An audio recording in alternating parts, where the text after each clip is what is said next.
I can't share the SOPs, but they are like but fast track orders. And with my experience, I can tell you, I had this wonderful buyer by the name of TJ Max or TJ Max. And we actually, I was buying that time, so not target with TJ Max. And you can actually develop your own SOPs if you want to do certain lead times. And you're partners, right? We're all partners. If you're manufacturing, you are partners with the buyers. And we can suggest buyers definitely look forward to partnering, having partners, whether it is in terms of design stuff, because I have as a buyer my design team and I can travel as much and I can have as many inputs. But you as a supplier, I don't know if you realize the importance or the strength that you carry, because you are catering to more than one buyer in that typical segment, right, of a 1499 to a 1999. So I, as a manufacturer, am exposed to more people where I actually have the design sense from more than one buyer. So you could actually collate a lot of things, and that's what buyers are looking forward to, a comprehensive, a total solution out of the manufacturing unit. So when we say that we could actually have our own SOPs, it is very true. We could actually define your timeline.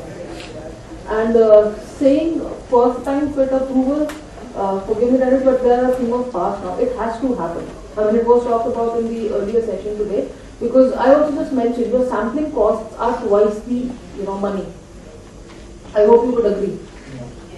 Do we account for the number of samples? I often hear tags 7% extra order करते हैं, वो sample भी तो जाते हैं. You have your photo shoot, you have so many number of samples. So you account for those costs, but do you get paid for those costs? A lot of buyers do. I hope you will agree that you are paid for samples by some. Most don't, which is exactly the point that you could actually go back and say somewhere these things, when I mentioned the pre-production waste management, needs to be taken into account. If you're talking about 5 cents, with no offense, I mean it's a huge money. If you're talking about 5 cents and 10 cents for mass production, there are people of mass production here. So these kind of savings go a long way. I mean, when I do production, I talk of a 1 minute saving on SAM, and that kind of turns the picture around if you're talking of a 12-minute garment. So a 1 or 2 minute changes things, right? So here, if you're talking of your pre-production waste management, it goes a long way. We haven't thought of it a lot. Yes, by now I know we are now partners with what we call as IE departments. They might suggest a few scene changes and all. But as rightfully put forward by Akshay, we actually have to go a little beyond that. I mean, with the factory, with Sharadji, we actually did a small case study where we said, okay, we don't need to wash all the garments. We will actually wash the fabric. And we did actually see some tremendous results. So that was one small case study that you can actually have a look at.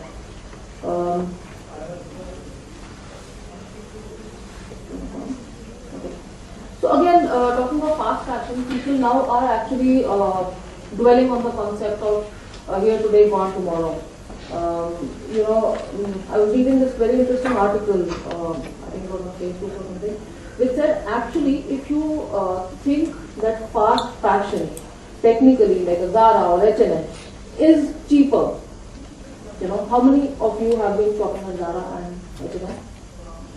Exposed to the prices? That's it. Come on, as merchants, you should be aware of these. At least, I mean, they are available here very well in India and Delhi. So, for a 999 t-shirt or a denim, Forever 21, we go to places like those. But the interesting thing was, they mentioned that these brands are actually more costlier to your pocket than a luxury brand. Because they actually figured out, they did a survey, and they said that the shelf life is approximately 35 days for a t-shirt from Zara or H&M. Vis-a-vis a luxury brand, let's say a Burberry shirt that you would own. The shelf life is more. If you look at the number of repeats that you would buy for a t-shirt from a H&M or whatever, is more costly at the end of the day. So this is what fast fashion is doing to us. I walk into Zara and I think definitely need to buy this because I know next time I'm around it won't be there. They play with the number of SKUs. So that is the entire thought behind it. Yes, we are talking about fashion market, which is highly competitive. There is a constant need to refresh like we do on our laptops, right? And product ranges. We want, as a retailer, what I want is, if you walk into my store the third or the fourth day or every weekend, you should see a new store. That is why you're seeing this upsurge of number of SKUs, the design, etc., etc. A very quick look between the traditional versus fast fashion lead time, because we're talking of speed here, right? So for a product launch, Jan 2016, a traditional approach was you started working 7th month of 2015, go up to the 3rd month of 2016. So typically you were talking of 9 months from the stage of conceptualization of design and presenting a collection. Again, you zoom it now to fast fashion and you can see the difference. From 11:15 to 1:16, you are done, you are dusted. So I mean the question which Dennis was also trying to speak about and we're all considering today is, how do we adapt ourselves to cater to such a world? Okay, I mean I have presented at OGBC where we talked about, everybody knows South Korea has now those magic mirrors where you can see dresses without wearing, etc., etc. Those are things of past, and when they will transform into reality now, are we adept to cater to them? That's the question that we are looking at today, right? I have a video on Zara, which is a 4-minute video, which you're keen to watch. It kind of, encompasses the entire fast fashion journey. So with your permission, can I play that?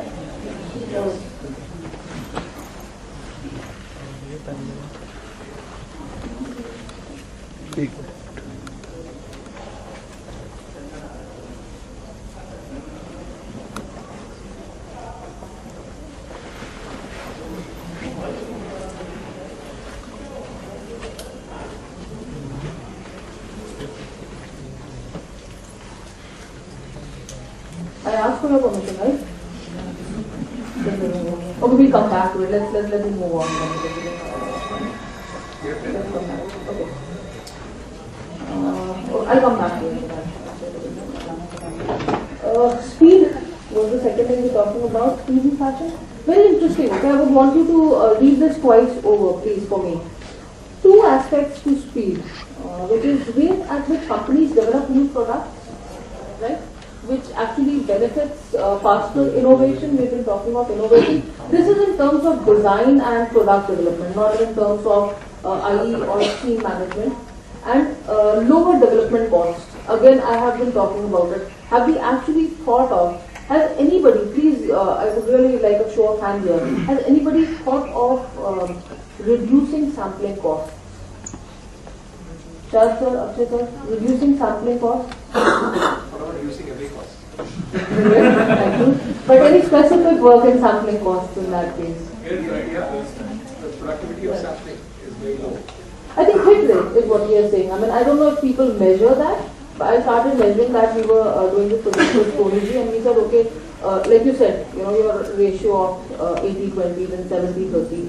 Sampling hit rate, it's a huge cost. You're talking of a design department, you're talking of samples, you're talking of sourcing. So have we actually considered improving our ratios? I even want to go a step further when I say, like, I've got, okay, 5 brands or buyers that I cater to, and A, B, C, D, E, and I submit, like, let's say 100 samples to each. My hit rate with XYZ is, 20, 30, whatever. Do I actually, am I being treated as a sample maker?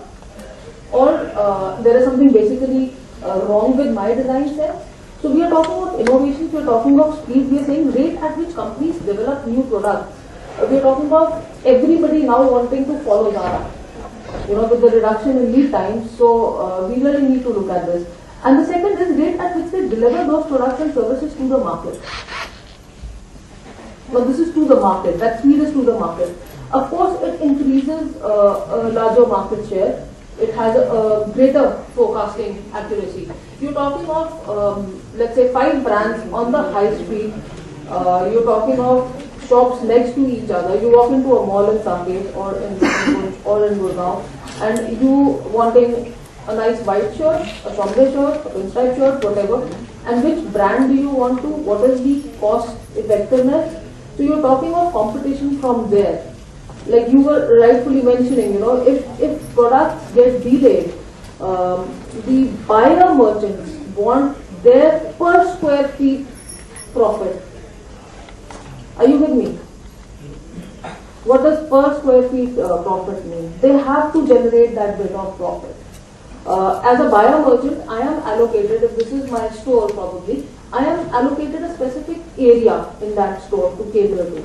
And I have to generate certain revenues for my brand. And if my manufacturer is late in delivering those goods, that area stays empty.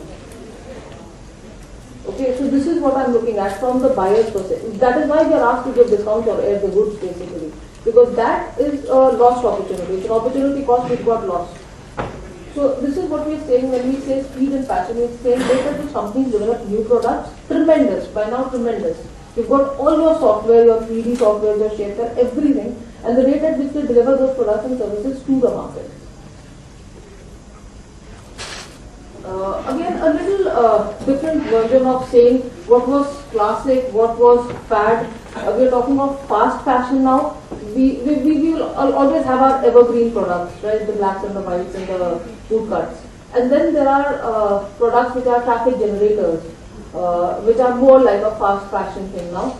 And then there are headline grabbers, which are like directly out of the RAM. There is suddenly you see some style out of the RAM and you see it in the store. So three classifications with regards to lead times and with regards to the speed that the manufacturers have to now cater to.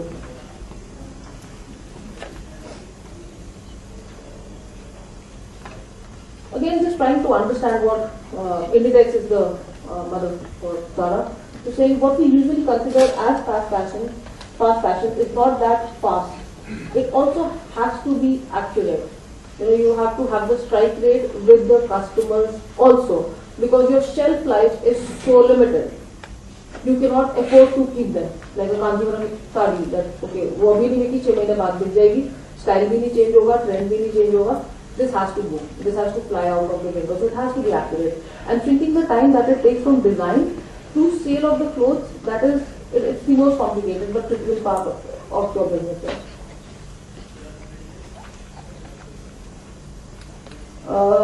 Cost, we've been hearing your side of the story. And a simple comparison, a simple men's polo shirt in black across various brands there, how the high street markets function. Not that everybody wants to suddenly start delivering to Tommy, but yes, these are the facts that a normal person walking into a store would look at. You can see a remarkable difference. And again, each segment here, so a Zara versus a H&M versus a Forever, they have competition. Again, I'm saying, if it is a fad or a thing which is a highlight of the season, so everybody wants to cash on it. Everybody wants to cash on the style. And how well are they supported by us from the manufacturing world? That's the key. Just quickly talking about innovation in fashion. I was saying there are so many things which are happening. You have your digital technologies, sustainable collection. We heard Hiroshi speak in the morning, and just now we have our afternoon session. We will have to go sustainable. I mean, that is one key word that has to happen now. We've already, Zara has launched its. Then you have various kinds of denim jeans which don't require washing now. 3D print clothing. Now, if this allows me, you have allowed me, if this allows me to play that video, it's a very nice video of how 3D print is happening. So, I'll just wind up. Time is less. So, we have to have price. Yes, everybody is price conscious. From the salary of an operator to if you think of yourself as a buyer going to purchase, or if your buyer is purchasing from you. Price is the element. Green makes the world go. And continuous supply of fresh suit clothes. So that's it from my side. I'll try and play one video for a minute.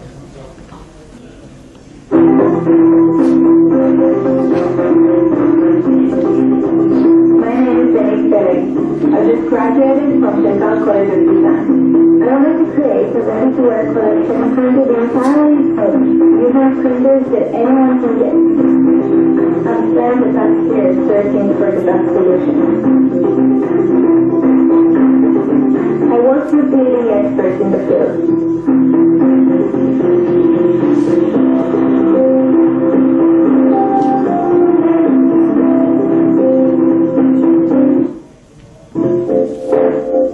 I really like the result. It looks a little bit like lace.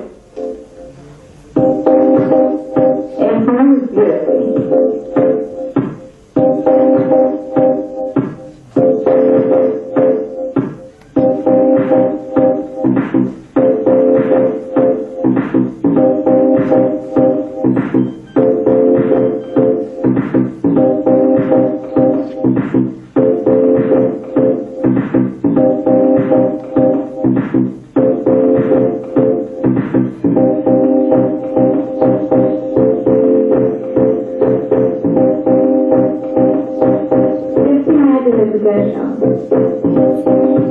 If you're cold, grab your own jacket.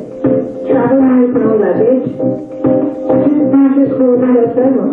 Will we soon be able to design, share, and print our own clothes directly from home?